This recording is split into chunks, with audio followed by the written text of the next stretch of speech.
जो पीएमएल-एन की आज ये हालत है कि 17 नशिस्तें इन्होंने सही कौमी असेंबली में जीती हैं और 34 या 36 नशिस्तें इनकी पंजाब असेंबली में। तो इतनी बड़ी पार्टी को अगर ये यहाँ पर गिरा लिया इन्होंने, अगली दफा इनको ये नशिस्तें भी नहीं मिली इस किरदार की, इस मकरू किरदार की वजह से जो इन्होंने अदा किया।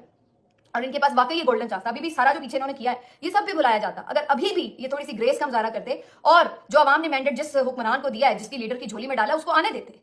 एक दफा आपने सिर्फ स्टैंड लेना होता है, उसके अलावा ये कोई वो नहीं है कि आप बार बार आपको क्या हो जाता, नहीं इक्तदार मिलता एक दफा आप वापस चले जाते लंदन और क्या हो जाता।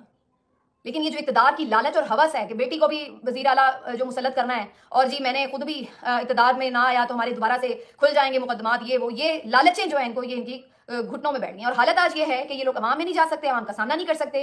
पंजाब असेंबली का इजलास कर्फ्यू लगवा के ये लोग जो है वो बुलवाते हैं। आज खैबर पख्तूनख्वा असेंबली का भी इजलास हुआ, आप देखें वहां पर अवामी असेंबली थी ना, सही जेन्युइन मैंडेट है वहां पर, यहाँ पे मैंडेट चोरी का है। तो इनको डर है कि कहीं अवाम ही आके इनको गिरबानों से पकड़ के असेंबली के वाहनों से बाहर ना फेंक दें। ये इनको डर है कि कहीं हम पीटीआई के एमपीएस के साथ अवाम बड़ी तादाद में आ गए तो हम क्या वहां छुपेंगे।